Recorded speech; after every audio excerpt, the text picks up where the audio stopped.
Bonjour, bienvenue sur ce workshop animé par la rédaction de Neomag. Donc aujourd'hui, nous allons parler de Smart Home. On en parle beaucoup, c'est un marché à fort potentiel. Mais aujourd'hui, pas mal de problématiques. Comment vendre le Smart Home dans le retail grand public ? Autour de nous, plusieurs sociétés spécialisées en la matière. Jérôme Boissou, donc vous êtes en charge de l'IoT au sein de Legrand. Vous allez nous présenter un petit peu vos activités. Nous avons également une start-up qui a lancé un produit connu connecté qui s'appelle Colibri et qui développe un projet aujourd'hui de salle de bain connectée au travers de CareOS. Et donc nous avons également monsieur Vincent Gufflet, de chez Darty. Donc vous êtes en charge des services. Et vous allez nous donner un petit peu la vision de Darty au niveau de ce marché-là. Legrand, on vous connaît. Vous êtes le leader, un des leaders mondiaux de l'appareillage électrique. Le Smart Home, le connecté, ça fait un moment que vous travaillez sur le sujet. Aujourd'hui, quelques mots pour présenter cette activité. Alors, tout d'abord, bonjour. Je suis Jérôme Boissou. Je suis responsable du programme Elliott. Qu'est-ce que le programme Elliott ? C'est le programme objet connecté du groupe Legrand. D'ailleurs, Elliott pour électricité et IoT pour Internet of Things. C'est un programme que nous avons lancé en juillet 2015 en France, puis aux États-Unis et dans plein de pays, en Chine, récemment en Australie. Ce programme est un programme de produits connectés, pas que pour le résidentiel, puisque les offres connectées vont tout autant servir à l'hôtellerie, aux hôpitaux.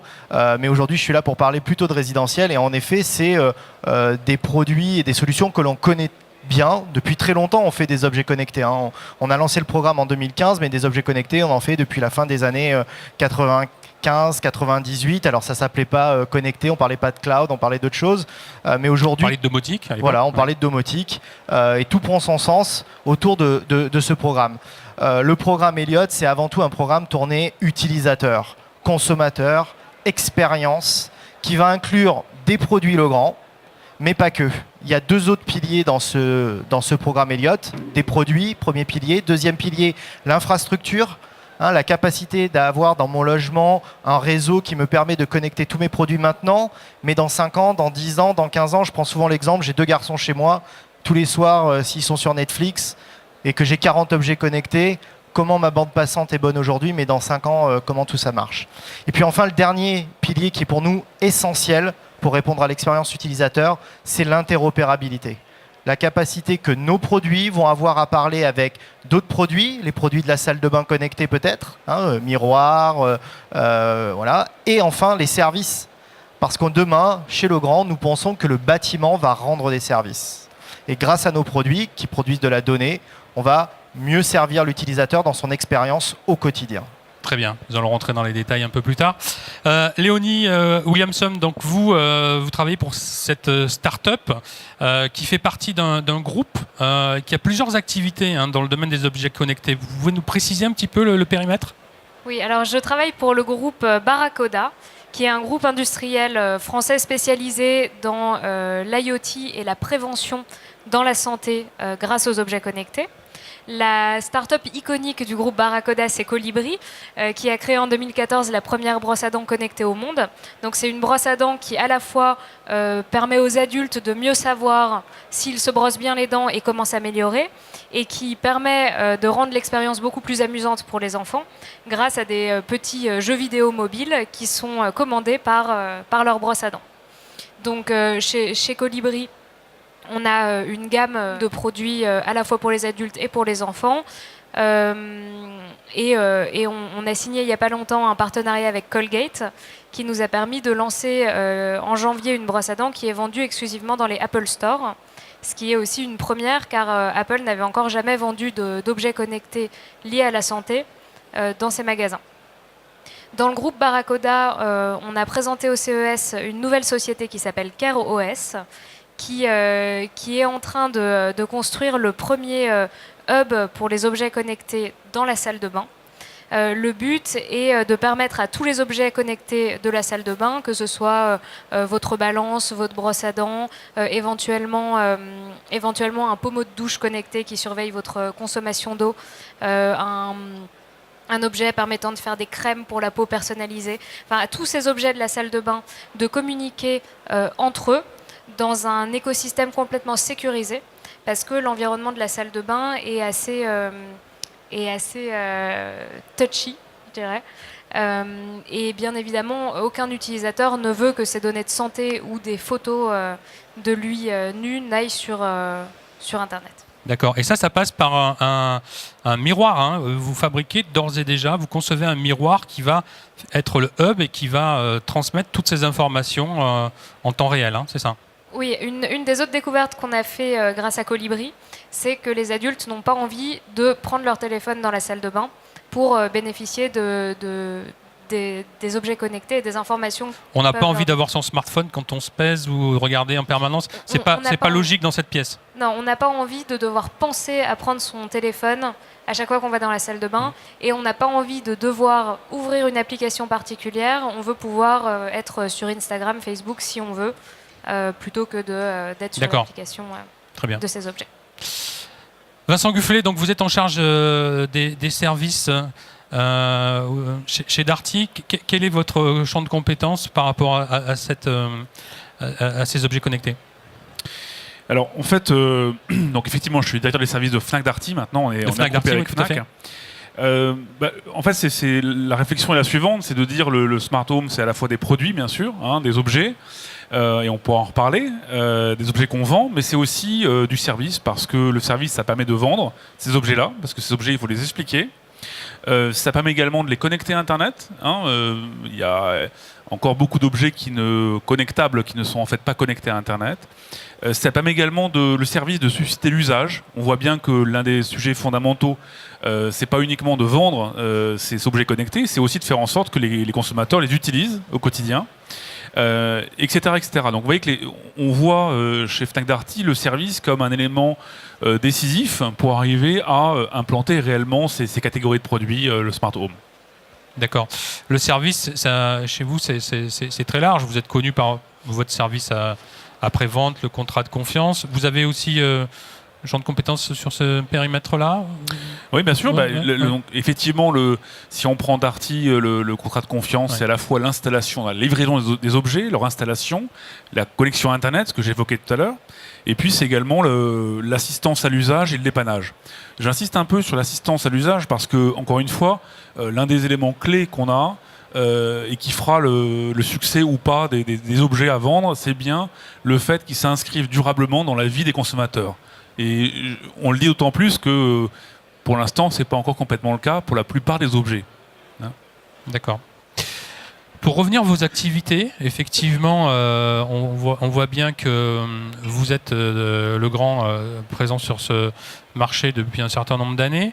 Qu'est-ce qui change aujourd'hui? On a l'impression qu'il y a une accélération de la connectivité. On avait hier un workshop aussi sur les assistantes vocaux. On va vers le pilotage à la voix. Qu'est-ce qui fait que le marché s'accélère aujourd'hui comme ça? Il y a plusieurs paramètres. Le premier, je vais insister beaucoup dessus, c'est l'humain. C'est nous, dans notre quotidien. On est soumis à de nouvelles expériences ou des expériences qu'on connaît depuis très longtemps, mais sous une nouvelle forme. Et ça, c'est quelque chose de nouveau. Et en effet, il y a des accélérations liées à des grandes entreprises internationales comme Amazon, comme Google, comme Facebook, qui nous amènent des nouvelles expériences dans notre quotidien. Des fois pas liées à l'interaction avec ma maison, dans d'autres domaines, mais on se dit, mais finalement, pourquoi j'ai pas la même interaction avec ma maison que j'ai avec ma voiture aujourd'hui? Je peux fermer en un clic toute ma voiture. Pourquoi je ne peux pas le faire avec ma maison? Voilà, donc des expériences qui se transposent et aujourd'hui, en tant qu'humain, on attend d'avoir ces expériences dans son quotidien et notamment dans sa maison où on passe le plus de temps. On passe d'ailleurs aussi beaucoup de temps dans les bâtiments de bureaux, c'est pour ça que le grand ne fait pas que de la maison et d'autres domaines. Il y a un deuxième phénomène, c'est la technologie. Aujourd'hui, la technologie permet des choses qui n'étaient pas possibles ou qui étaient très compliquées auparavant. Je veux parler de l'interopérabilité. Pendant des années, on a pensé que faire une smart home, c'était être le leader d'un système complet et donc et je dis on parce que nous le faisions aussi, on vendait des systèmes domotique et on demandait aux utilisateurs de penser leur maison pour les 5 ans, 10 ans, 15 ans, 20 ans à venir. Et ça, c'est pas possible. On est incapable, d'ailleurs on voit bien, on déménage, on emménage son salon d'une manière et 2 mois après on se dit ah mais mince, la télé elle est pas bien là, je vais la mettre là, ou la lampe elle est pas bien là, et là il n'y a pas de prise, ou il n'y a pas l'interrupteur où il faut. Et donc on demandait aux gens d'adapter leur vie à leur maison. Et aujourd'hui la technologie nous permet à renverser le paradigme, on peut faire l'inverse. On va demander à la maison de s'adapter à l'utilisateur. On va mettre l'interrupteur là où j'en ai besoin et pas là où je dois le mettre parce que l'interrupteur que j'ai amené ici, on peut le bouger. Et ça, c'est de la technologie. Je ne veux pas rentrer dans les détails puisqu'on est là pour démocratiser auprès du grand public. Bien sûr. Mais l'interopérabilité, la capacité aussi d'adresser ces sujets-là avec du cloud et non plus des notions de hardware liées au produit nous permet d'apporter ça. Et puis enfin, le dernier paramètre, c'est le smartphone. Alors pas que le smartphone, parce que vous l'avez dit aujourd'hui, ce smartphone en termes d'interface utilisateur, il est fortement challengé par la commande par la voix, que nous faisons déjà. Nous avons livré 60 logements à Issy-les-Moulineaux où les gens peuvent dire allume la lumière, éteins la lumière et avec la voix commander leur intérieur. D'ailleurs, il n'y a pas qu'à Issy-les-Moulineaux, on a fait ça aussi à Toulouse. Donc je dirais c'est un peu ça, c'est les expériences attendues par les utilisateurs sont plus centrés sur l'utilisateur et moins sur « je pense ma maison à l'avance » et les technologies aujourd'hui le permettent. Alors pour nous, en tant que fabricants, ça nous a demandé un vrai changement, de travailler notamment au contact de start-up. On apprend énormément au contact de start-up, de travailler auprès de grands groupes. On a signé des partenariats avec Google, avec Amazon, avec Samsung, qui nous ont apporté des choses. Et puis le travail au quotidien avec nos clients qui voient tous les jours les utilisateurs, les Darty Fnac, Leroy Merlin ou Castorama, qui sont des acteurs qui captent aussi l'information et qui nous aident à mieux développer. Et puis en interne, vous savez, on est une entreprise basée en France avec une culture industrielle forte. On a 150 ans, on vient de la porcelaine. On est passé de la porcelaine à la mécanique à l'électrique. Et aujourd'hui, on embauche des ingénieurs, informaticiens et électroniciens parce que notre métier change. Vous avez amené quelques produits là, qui sont en train de sortir actuellement. Vous parliez de simplicité, parce qu'effectivement, on se rend compte que l'idée, c'est vraiment d'apporter la simplicité d'usage par des technologies qui sont très complexes. Comment vous arrivez aujourd'hui à marketer ça et à le vendre pour que, effectivement, des partenaires distributeurs puissent le vendre simplement en fait. Ouais. Alors c'est vrai, je ne l'ai pas dit parce que j'ai parlé un peu de neuf, de bâtiments neufs. Oui, mais parce qu'il y a le marché de la rénovation. Le marché, et en France, c'est 99%, c'est de la rénovation. Oui. Rénovation qui peut être je change une prise, un interrupteur, ou je change mon thermostat, ou je change un portier, je refais une pièce, ou je refais tout mon logement. Évidemment, Legrand est très connu dans le monde professionnel. Alors tout le monde ne le sait pas, mais par la boîte rouge et blanche, qui est une boîte homogène pour les professionnels. Et vous pouvez voir que sur des produits comme ça, la mise en avant de la solution, donc là on a Celian with Netatmo qui est la solution avec laquelle nous avions gagné 2 awards au CES l'année dernière et que nous lançons depuis le 1er janvier 2018. Ça permet de commander ses lumières, ses volets et ses prises de courant avec son smartphone ou par la voix. Et donc ce produit, vous voyez le packaging, il a été pensé utilisateur, mais ça veut dire quoi? Ça veut dire qu'on parle d'usage, de promesses utilisateurs. Il y a un vrai travail sur la mise en avant de ce produit. Il va m'apporter quoi dans mon quotidien? Si je l'ouvrais et que je regarderais le produit, vous ne verriez pas la différence entre l'interrupteur que vous avez chez vous et celui-là. Mais il y a des vraies différences. Par exemple, cet interrupteur, vous allez pouvoir l'appairer en faisant tap, tap, tap. Ça veut dire quoi? Ça veut dire que mon interrupteur, j'ai envie qu'il allume la lampe dans ma chambre. Je vais venir avec l'interrupteur, je vais taper à l'entrée de ma chambre à côté de l'interrupteur qui est dans le mur. Je vais taper comme ça, tap, tap, tap, et il va allumer et éteindre ma lumière. Et si 2 mois plus tard, j'ai envie qu'il allume et il éteigne ma lampe de chevet, je vais prendre mon interrupteur, je vais taper sur la prise de ma lampe de chevet, tap, tap, tap, et mon interrupteur, il va allumer, il va éteindre la prise de chevet. C'est extrêmement simple, ça démocratise l'usage, le reconditionnement de l'usage, et ça permet à tout le monde de s'approprier ces solutions-là. Je parle d'interrupteurs. Nous connaissons un succès incroyable en ce moment avec notre thermostat. Alors, pourtant, il y a des grandes marques mondiales qui ont lancé des thermostats connectés. Mais aujourd'hui, on vient de lancer le Smarter, qui est un thermostat connecté qui apporte aussi un volet esthétique et qui, là aussi, par sa simplicité d'utilisation, nous connaît un grand succès. Et pourquoi? Vous l'avez dit en introduction, c'est que Legrand, on est présent dans tous les foyers français. Sur la planète, c'est plus d'1 milliard de personnes qui, tous les jours, allument la lumière avec cet interrupteur. Et dernier point sur lequel je voudrais insister, c'est que cet interrupteur qui allume et qui éteint la lumière, il va rendre bien d'autres services. Cet interrupteur, par exemple, si je le mets chez mon grand-père, qui n'est pas malade, mais j'aimerais bien savoir s'il va bien ou pas, eh bien, il est 11h du matin, mon grand-père, il n'a toujours pas allumé la lumière, donc il n'a toujours pas agi sur cet interrupteur. Je vais pouvoir, moi, être à distance averti qu'il n'a pas allumé la lumière, et c'est sans doute qu'il y a un problème. Et donc, si j'ai souscrit une offre de service, par exemple, à la Poste, ou demain, pourquoi pas, Fnac Darty, je vais pouvoir avoir quelqu'un, le fameux facteur, qui va se rendre sur place et vérifier que mon grand-père, il va bien ou il ne va pas bien.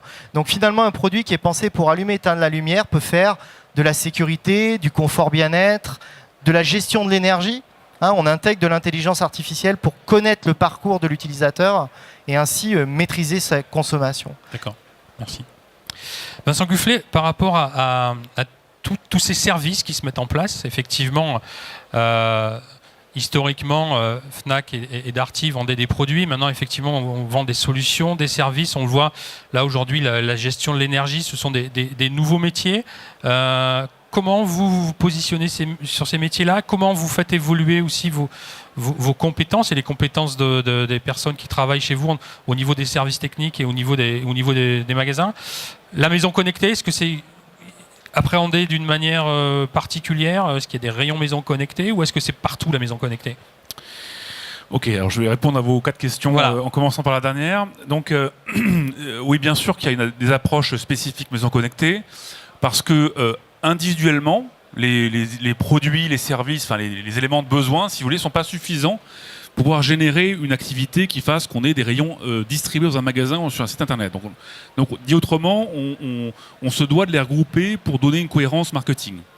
Alors, c'est vrai que les objets connectés, en tout cas ce qui est lié au smart home, c'est pas, comme l'a dit Jérôme tout à l'heure, c'est pas d'aujourd'hui ou d'hier qu'on en fait, puisque il y a encore 10-15 ans, même avant, on vendait des solutions de télésurveillance qui étaient déjà des solutions connectées. J'insiste, solutions, puisque c'est à la fois des produits, des services, et tout ça packagé sous la forme d'un abonnement. Donc c'est finalement relativement ancien. Puis ensuite, on est passé à la vente d'objets plus individuels, donc ce qu'on appelle toujours l'IoT, c'est-à-dire c'est tel objet, une brosse à dents connectée par exemple, un thermostat connecté. Puis on est passé à des choses plus élaborées, on va dire, autour des solutions. Vous avez dit le mot tout à l'heure, des solutions d'autosurveillance, voilà, où je peux contrôler moi-même ce qui se passe chez moi, des solutions pour les seniors. Et puis ensuite est arrivé, mais finalement assez récemment, des locomotives dans le smart home. Et la principale d'entre elles, c'est bien sûr les assistants vocaux, qui ont drainé des volumes qui n'avaient plus rien à voir avec ce qu'on avait pu faire auparavant. Donc tout ça pour dire que c'est finalement une histoire pas si récente que ça et qu'on en a déjà tiré des conclusions. Les conclusions, en fait, si on peut les résumer, c'est de dire que c'est quand même pas extrêmement simple à vendre, tout ça. C'est pas extrêmement simple pour pas mal de raisons, mais la première d'entre elles, c'est que le rapport que fait le consommateur entre l'objet qu'il voit, la solution, le bénéfice qu'il lui apporte et le prix de vente, c'est pas forcément évident. Alors, d'autant plus qu'il faut bien différencier 2 types d'objets. Il y a les objets qui sont ce qu'on appelle les objets connectés, l'IoT, qui sont des nouveaux objets, qui répondent à des besoins, mais des besoins nouveaux, des objets nouveaux, des choses qui n'existaient pas avant. Et ça, ces objets-là, qu'on trouvait en grand nombre au CES depuis 3-4 ans, répondent finalement aux impératifs du marketing mix d'il y a 50 ans, c'est-à-dire avoir des objets qui ont un vrai usage, avec un prix, on va dire, pertinent, avec un positionnement client pertinent, etc. Et ça, force est de constater que la plupart n'avaient pas forcément, on va dire, un marketing mix abouti, et ça aboutit, c'est le cas de le dire, à quelques succès, mais aussi à beaucoup d'échecs. Et puis ensuite, il y a les objets qui, c'est pas que c'est de l'IoT, c'est en fait ces objets du quotidien et qui deviennent connectés. Une brosse à dents qui devient connectée, un téléviseur qui, avant d'être connecté, ne l'était pas, demain un lave-linge, un lave-vaisselle qui sont connectés. Et là, c'est un peu différent, puisque finalement, l'enjeu pour nous, c'est d'arriver à démontrer à nos clients que la connectivité apporte un bénéfice. finalement que la santé dentaire des Français soit meilleure, ou que les enfants se lavent plus ses dents, ou qu'un lave-linge connecté tombe moins en panne qu'un lave-linge qui ne l'est pas. Vous voyez, bon. Finalement, donc ces deux types d'objets-là, le challenge est le même, arriver à démontrer que le prix de l'objet ou le prix supplémentaire qu'on paye pour que l'objet soit connecté, eh ben, l'usage qu'on en retire valent le coup. Et ça, c'est pas forcément très simple. Ça nécessite d'être extrêmement sélectif sur le choix des objets et des produits. Ça nécessite surtout c'est là où je vais reboucler sur votre question, ça nécessite souvent de les associer avec du service, avec de la démonstration en magasin, avec de l'explication sur nos sites internet, avec de l'installation, avec de la connectivité, avec de l'accompagnement dans l'usage, etc., etc. C'est à ces conditions-là qu'on peut, nous semble-t-il, arriver à des succès. Et puis enfin, on a besoin de locomotives, parce que le marché du smart home en retail, ça reste encore finalement assez limité. Et les locomotives, la bonne nouvelle, c'est qu'ils arrivent, où elles arrivent. Ça a été l'assistant vocal l'année dernière. Cette année ou l'année prochaine, ce sera les robots. Enfin, tout ça va générer une activité où on va changer de dimension sur le smart home. Très bien. Une réaction par rapport à cet aspect-là ? Oui, alors je pense qu'en fait nos préoccupations en tant que fabricants d'objets connectés rejoignent tout à fait les préoccupations des gens qui vendent nos objets connectés et je rebondis en particulier sur la nécessité de faire comprendre aux utilisateurs ce que l'objet connecté va leur apporter par rapport à un objet qui ne l'est pas. C'est un des plus gros défis que l'on a en tant que fabricant d'objets connectés. Pourquoi est-ce qu'un utilisateur paierait 20 € de plus pour une brosse à dents connectée par rapport à une brosse à dents électrique classique ? Nous, on a des débuts de réponses. On a lancé des études cliniques pour prouver l'effet bénéfique pour la santé de nos brosses à dents chez nos utilisateurs. On a eu la chance de recevoir la semaine dernière Agnès Buzyn, qui venait nous voir pour parler de son plan prévention santé. Et notre brosse à dents est tout à fait dans cette veine-là. Notre but est d'empêcher à l'utilisateur d'avoir à subir des chirurgies réparatrices et à la place d'apprendre ce qu'est une bonne hygiène, en l'occurrence une bonne hygiène dentaire. Et le besoin de comprendre aussi l'usage qui sera fait de nos objets par les utilisateurs est très important. Sur la brosse à dents, lorsqu'on avait fait notre première version, on avait fait une version qui ne fonctionnait que lorsque l'utilisateur était connecté à son téléphone. Il ne pouvait suivre que des programmes de coaching lors desquels on lui montrait sur le téléphone où se brosser les dents et il fallait qu'il suive le coach. On s'est très vite rendu compte que les adultes n'avaient pas envie d'avoir leur téléphone dans la salle de bain. Et dans notre deuxième version de la brosse à dents, on a embarqué toute l'intelligence artificielle à l'intérieur de la brosse pour permettre d'analyser le brossage même quand le téléphone n'est pas présent. Donc un utilisateur peut maintenant se brosser les dents pendant 2 semaines sans jamais prendre son téléphone dans la salle de bain. Et quand il veut savoir comment il se brosse les dents, il n'a qu'à synchroniser sa brosse à dents. Est-ce que vous pensez que tout ce travail que vous avez fait vous permet d'être là aujourd'hui ? Quand je dis là aujourd'hui, ce que sous-entendait Vincent Gufflet, on l'a vécu effectivement, nombre de sociétés, de start-up qu'on a vu il y a depuis 4-5 ans, les levées de fonds, le CES, et puis finalement beaucoup de bulles médiatiques qui est retombée. Et là, on rentre maintenant dans une deuxième phase. Donc vous, effectivement, vous avez développé un produit qui s'est vendu. Là, ça vous ouvre d'autres réflexions, d'autres portes. Parce que vous raisonnez usage, conso en permanence. Et si on ne résumait pas usage, si on ne raisonnait pas conso, notre produit aurait déjà arrêté de se vendre. Il faut, sur un objet qui est nouveau, sur un usage qui ne rentre pas dans les clous de ce qui a toujours été fait et de ce que les gens sont habitués à faire, on est obligé de parler en permanence à nos consommateurs, d'avoir leur retour, de savoir comment ils utilisent notre produit pour améliorer la proposition de valeur qu'on leur fait. Très bien. Et je me permets, ce n'est pas que les startups qui doivent faire ça. Oui. Même un grand groupe qui aujourd'hui peut avoir des positions assises, si on ne réfléchit pas usage, expérience client, donc Alors à la fois le produit est connecté, donc on va les avoir en dynamique, ces usages et ces expériences. Mais si à côté de ça, on ne fait pas plus de sociologie, de l'UX, plus que du marketing traditionnel, ça ne va pas fonctionner. Donc on a besoin aujourd'hui de plus penser utilisateur. L'enjeu de demain, c'est que quand on parle utilisateur, il ne va pas nous parler que de la brosse à dents ou que de l'interrupteur et que de son expérience chez Darty. Il va nous dire, mais comment mon miroir connecté parle avec mon interrupteur, que je peux trouver chez Darty physiquement, mais aussi sur le site internet, et dans une expérience qui est beaucoup plus large que nos simples produits. Et c'est pour ça que j'insiste beaucoup sur ce troisième pilier qui est d'Eliott, qui est l'interopérabilité. On doit aussi embrasser très largement. Et Vincent disait que c'était déjà compliqué à vendre aujourd'hui. Mais se dire en plus qu'on est largement dans un écosystème beaucoup plus grand avec plein d'autres acteurs, de produits, de services, on pourrait penser que pour l'utilisateur, ça va être plus compliqué, et finalement pas, parce qu'il se projette beaucoup mieux dans sa salle de bain, dans un usage au quotidien où il y a son interrupteur, la variation de sa lumière pour avoir la bonne lumière, son miroir. Donc tout ça est très très lié. Et c'est peut-être d'ailleurs une piste pour le marketing de ces objets connectés demain, qui est de ne plus vendre un gadget, mais de vendre une solution globale qui permet de résoudre un problème qu'a le consommateur. Ce problème pourrait être dans la salle de bain, par exemple, un consommateur qui voudrait perdre du poids et qu'on puisse lui proposer à la fois la montre connectée qui lui permettra de suivre son activité physique, une balance connectée qui lui permettra de suivre un peu l'évolution l'impact de ses efforts sur son poids. Et peut-être qu'en vendant non plus des gadgets séparément, mais une solution globale qui permet d'atteindre un but, on pourra beaucoup plus toucher l'utilisateur. On est entièrement d'accord avec ça. On n'aurait pas dit mieux. C'est tout à fait ce qu'on pense. Finalement, ce que vous évoquez comme solution, c'est le pendant marketing de l'interopérabilité qui est une vision technique de la chose.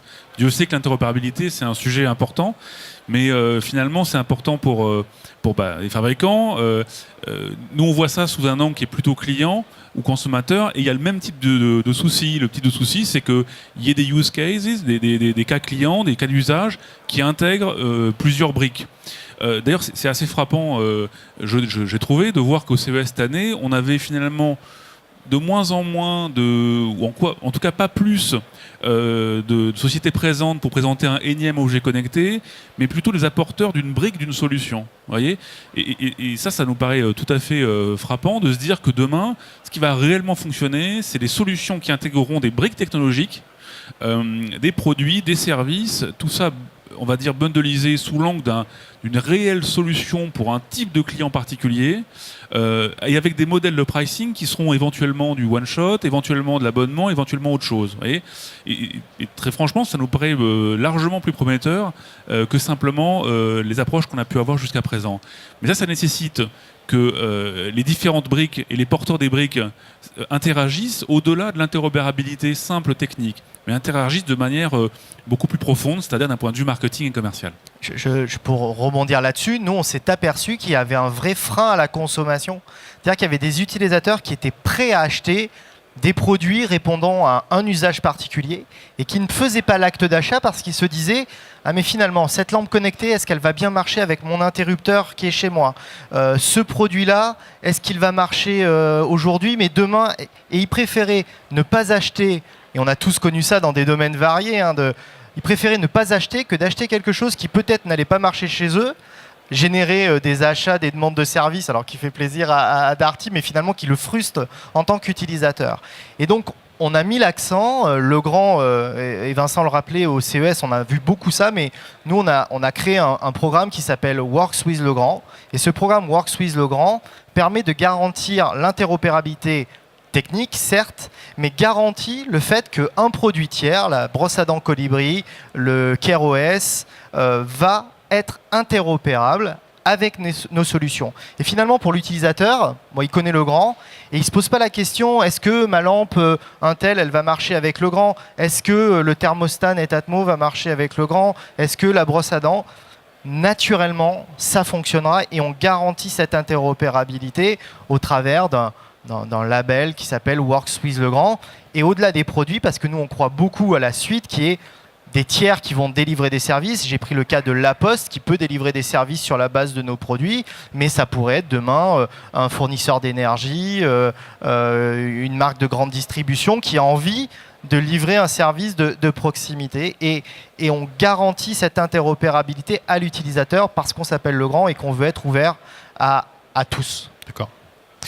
Une question sur, on parle beaucoup aujourd'hui du e-commerce, de la vente en ligne, qui a pris une part croissante cette année, ces dernières années, et de la question de savoir pourquoi aujourd'hui les gens auraient des raisons de venir dans les magasins. Est-ce que pour vous, justement, ce besoin de pédagogie, de démonstration, d'expérience, c'est une opportunité unique à pas rater pour un distributeur physique ?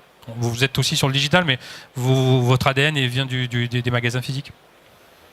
Alors ça change, hein. Je suis pas sûr qu'on pourrait dire aujourd'hui que l'ADN c'est quand même c'est exclusivement magasin ou même majoritairement. On se voit plutôt comme purement omnicanal. Voilà. Je sais pas, je suis pas sûr qu'on dirait ça comme vous l'avez dit, parce que il s'agit pas de se dire c'est quoi les choses qui vont pouvoir faire en sorte qu'on ait encore des magasins demain. C'est un peu comme ce que Jérôme évoquait sur la partie client. Il faut voir le problème du côté du client, pas du côté de nous. La question, c'est pas de savoir ce qu'on va pouvoir faire des magasins. La question, c'est en quoi un magasin est utile pour un consommateur.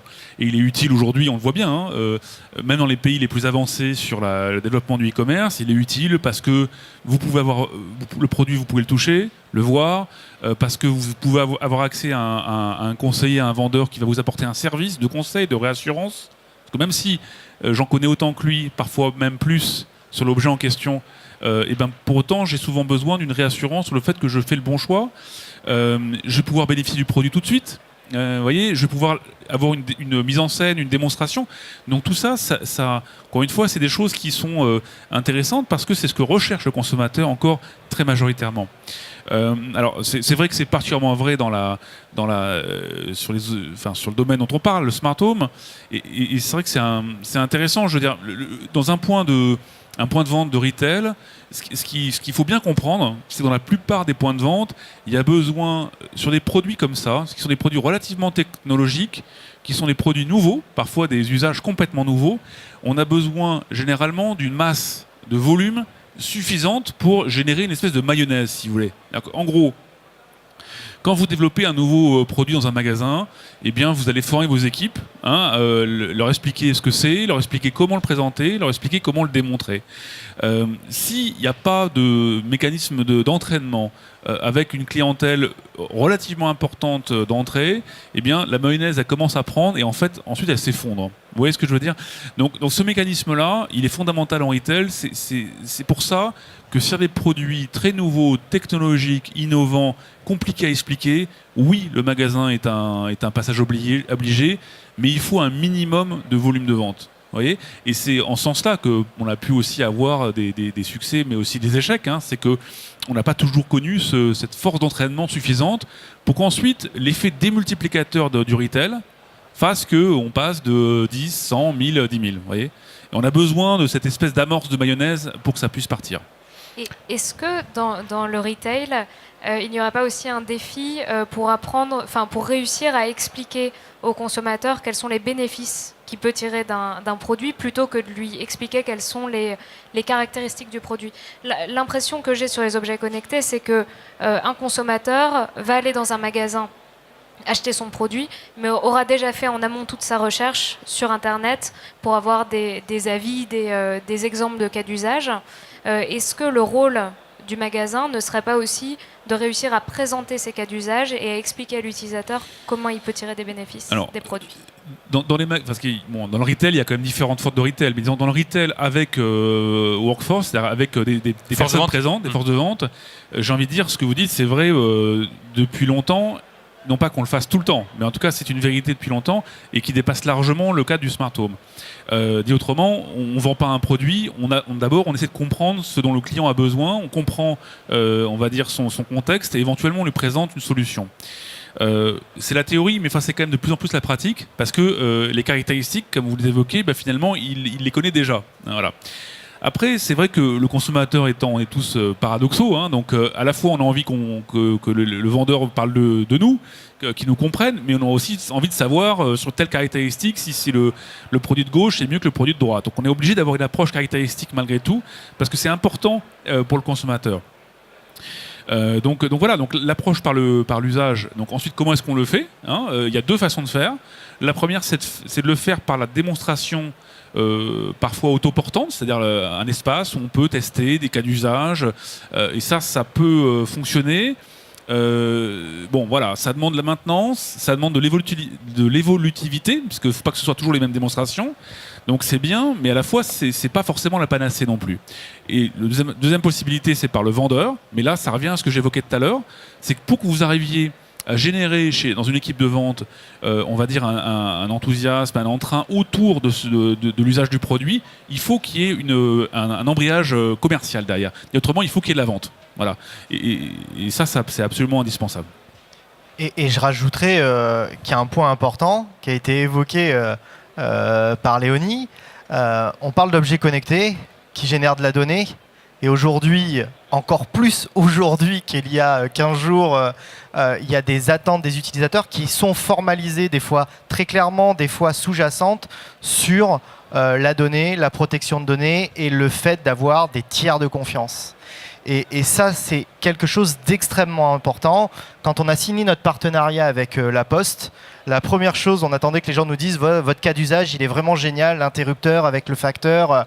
Ce qu'on nous a souvent dit, c'est le facteur, c'est un tiers de confiance. Legrand est connu, très connu en France, connu mondialement avec d'autres marques. Vous êtes des tiers de confiance et j'ai confiance. L'offreur de service Darty, c'est la garantie de service, c'est un tiers de confiance. Ce qu'expliquait Léonie sur le fait de dire dans la salle de bain, pas de téléphone. Et moi, j'ai été bluffé par la démonstration de ce miroir qui apporte des services sur, alors tu le diras mieux que moi, mais les grains de beauté, la mesure des grains de beauté, des choses qui sont assez extraordinaires, où la confiance est gardée parce que je n'ai pas mon smartphone, les données elles restent là et ça, bon, je jette ça là, mais je crois que dans les semaines et les mois à venir, cette notion de tiers de confiance, elle va s'accélérer dans la facilité de vendre de la smart home. On parlait tout à l'heure de ne pas faire des gadgets. Mais ça va être évident dans les mois à venir. Donc la réglementation européenne qui va se mettre en place pour vous est une bonne chose aussi ? Oui, bien sûr. Alors, elle n'est que la continuité de choses déjà évidentes, mais elle va normer. Elle va permettre de réassurer le consommateur exactement, final. Et de pouvoir mettre en face des questions qu'ils ont, des réponses. On n'a pas attendu ça, par exemple, Legrand, pour faire une certification de nos clouds. On paye des hackers pour tester nos produits au quotidien. Je ne suis pas en train de dire que nos produits se hackent pas. Ils se hackent, mais on vérifie que la donnée qui est captée n'est pas nuisible pour la vie privée ou la sécurité de l'utilisateur. Donc elle va obliger les gens, les fabricants et tous les acteurs de l'écosystème de se mettre dans cette dynamique-là. Et en ça, oui, c'est très intéressant. Mais même si on a le logo RGDP, je pense que la notion de tiers de confiance qui apporte vraiment de la valeur, j'apporte quelque chose. Si vous prenez des risques et qu'en plus en face vous n'avez rien, les gens ne vont pas adhérer. Et ça, c'est quelque chose d'important pour favoriser cette démocratisation de cette smart home. On va conclure sur ce sujet-là. Votre avis, vous, là-dessus, en tant que distributeur, c'est un point qui revient souvent chez les consommateurs ? C'est un point fondamental. Une anecdote que je cite souvent, c'est... alors, on a développé pour apprendre aussi nous-mêmes notre propre objet connecté il y a 3 ans maintenant, qui était le bouton Darty. Ouais. Et la première remarque du premier client, ça a été mais le bouton Darty, ça va me capturer mes données de la maison, ça va faire aspirateur et ça va envoyer ça quelque part sur Internet. Alors que c'était juste un objet, un bouton connecté à Internet. Vous voyez. Donc cette préoccupation elle est fondamentale. Et au-delà, parce que vous évoquiez le RGPD, enfin le GDPR tout à l'heure, au-delà de la partie réglementation, ce sera très très loin de suffire. C'est-à-dire que ce qui va être important, alors je ne sais pas si ce sera tiers de confiance ou autre chose, ce qui va être extrêmement important, c'est de de mettre en scène pour le consommateur cette notion de confiance et de réassurance. Quand je dis mettre en scène, c'est pas au sens cinéma du terme, hein, c'est au sens lui assurer, lui garantir qu'effectivement ces données seront 100% fiabilisées. Et ça, cette notion-là, ça demandera encore beaucoup de travail. Voilà, un exemple là aussi que je prends souvent, c'est quand on a commencé il y a 15 ans environ à prendre en main à distance les ordinateurs. Hein, vous voyez, pour la première fois, les consommateurs voyaient le curseur qui bouge sur l'écran. Pour vous dire que ça a généré quelques crises de panique, hein, parce que c'était quand même extrêmement nouveau. Et du coup, quand on a, alors que bon, à tout moment, il pouvait reprendre le contrôle de sa machine, mais on a été obligé de créer un bouton panique sur l'écran, un gros bouton rouge. Comme ça, on visualisait pour le consommateur qu'à tout moment, en cliquant dessus, il pouvait reprendre en main le contrôle de sa machine. Donc cette notion de mise en scène de la protection des données, elle est fondamentale. Oui, tout à fait. La mise en scène et la réassurance de l'utilisateur est primordiale. Et on s'est rendu compte dans les études qu'on a fait avec CareOS et Colibri qu'il ne suffisait pas de dire à l'utilisateur qu'on était respectueux de ces données. Il fallait vraiment lui montrer que c'était le cas. Et avec CareOS, ce que vous disiez sur le grain de beauté, en fait, on a décidé de mettre en place un coffre-fort personnel dans lequel l'utilisateur stocke toutes ses données, notamment des images qui peuvent être prises de ces grains de beauté pour effectuer un suivi. Et si le miroir détecte une anomalie, il lui signale qu'il y a peut-être un intérêt à partager ces données avec son dermatologue, et c'est l'utilisateur qui doit aller dans son coffre-fort, sélectionner les données et les partager avec un tiers. Mais en matérialisant toutes les données personnelles sous forme d'un coffre-fort, on montre vraiment à l'utilisateur notre volonté de lui donner la main et de ne jamais partager des données sans son accord et sans qu'il en soit acteur. Merci beaucoup à vous trois. On a peut-être une question ou deux, ou si. Écoutez, oui. Peut-être tendre le micro. Oui, juste une question. Il y a une cible qui est très concernée par la maison connectée. C'est la cible des seniors, sachant qu'il y a différents types de tranches d'âge. Comment, justement, et eux préfèrent aller en magasin, justement, pour s'informer et acquérir. Comment vous pouvez, justement, les attirer et leur expliquer, tout d'un coup, leur montrer ce qui est des nouveaux produits pour eux et expliquer les usages, etc., d'un point de vue solution marketing? Alors c'est à moi que vous posez la question. Alors j'y réponds. Bon, déjà, les seniors, ils viennent déjà, comme vous l'avez dit très justement, ils viennent déjà en magasin. Hein, et on a déjà, catégorie de produits par catégorie de produits, des approches permettant, à partir de la découverte des besoins de ce type de client particulier, de les orienter vers tel ou tel produit. Donc, c'est pas forcément quelque chose de nouveau. Ce qui est nouveau, c'est que quand on s'intéresse à des catégories de produits plus technologiques, comme le smart home, c'est pas évident parce qu'en plus c'est compliqué pour les seniors, mais c'est aussi compliqué pour les clients lambda, si vous voulez. Donc c'est même pas différenciant, mais il faut en faire encore plus pour les seniors.